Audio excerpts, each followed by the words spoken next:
Hey everybody, welcome back. If you're new here, hi, I'm Mercury. Welcome to my channel. It's my daily vlog, so whatever I happen to be up to is what you're gonna see right here. And today, yet again, another home vlog from California. I was gonna go outside today to do it, but it is so windy out there. So if you hear like weird wind in the background, it is sunny and gorgeous, but like these wind gusts are ridiculous. So I'm inside and we're gonna do another knitting tutorial. So I don't know what the official name of this stitch is called, but it's like, it lets it be stretchy and you use it for like cuffs or like the band of a hat or something along those lines where you need the fabric is, I was about to say, where you need the final knit to have a little bit of give.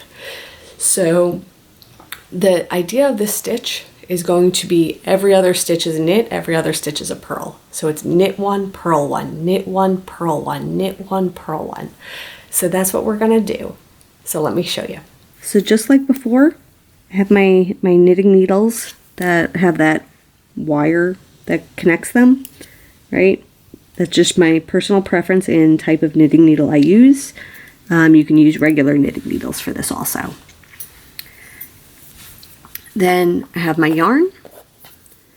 So first step, like always, we're doing that slip knot.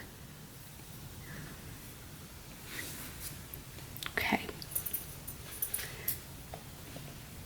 Then, just like in that video I did the other day where I was doing the stockinette stitch and I did the cast on, same thing. But this time, instead of casting on 10, I'm going to cast on 20.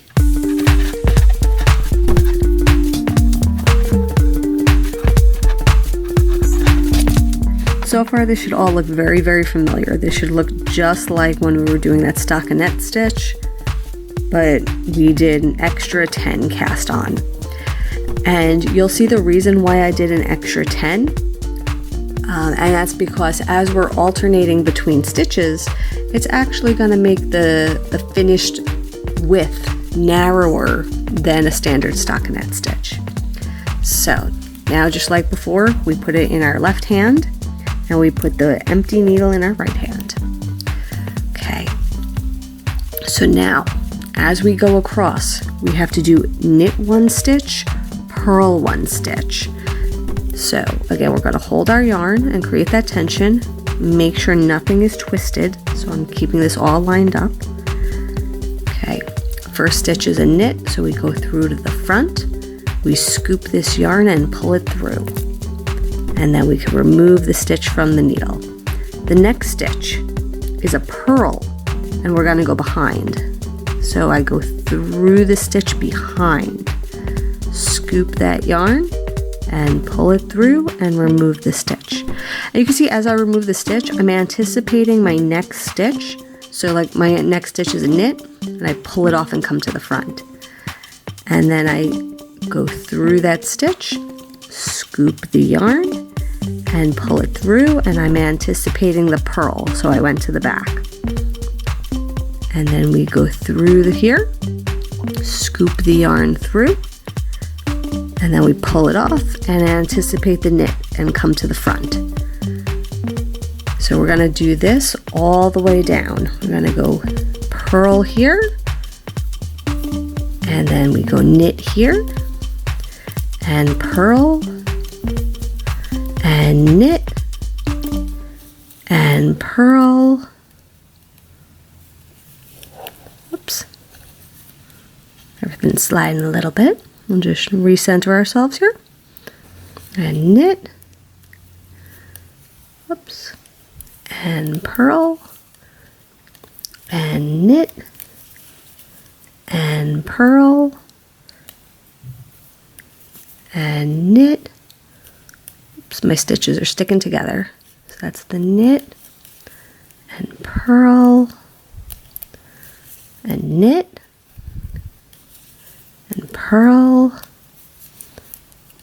and knit. Okay, so now we turn it around. We ended on a knit, so we're going to start on a purl. And you could kind of tell that because this yarn you could see is naturally going to the back.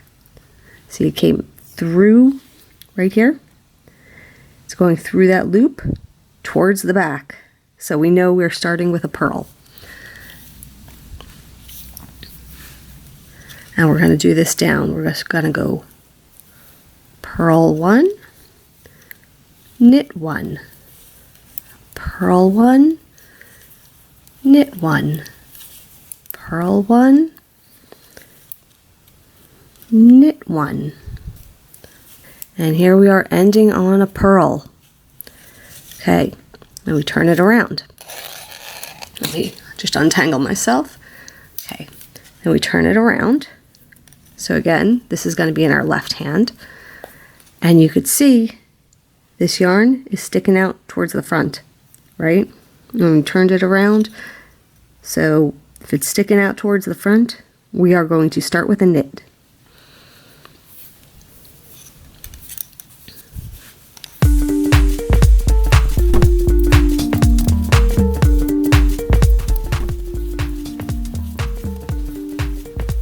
So I've done a few more rows, and you could see something similar is going on here to the stockinette stitch.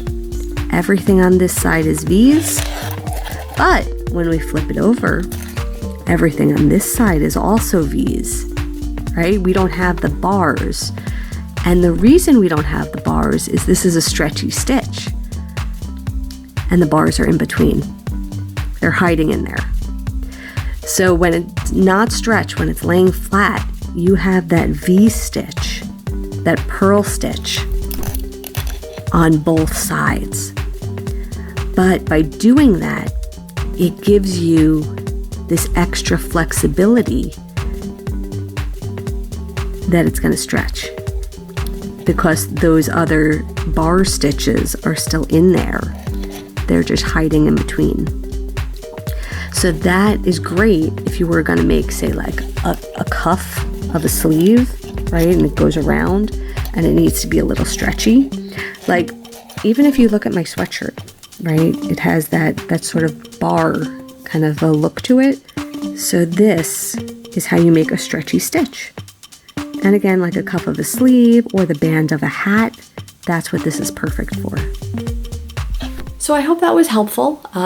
Learning how to make a stitch that stretches and has a little bit of give to it.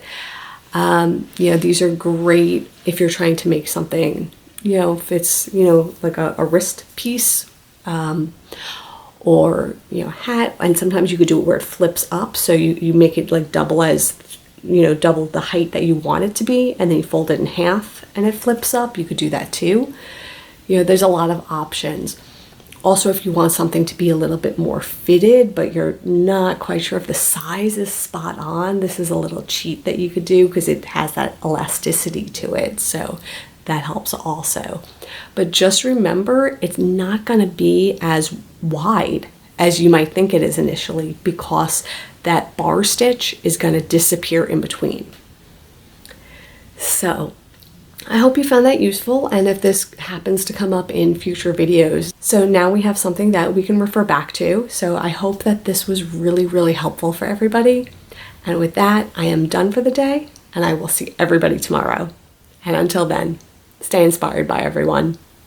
Take care.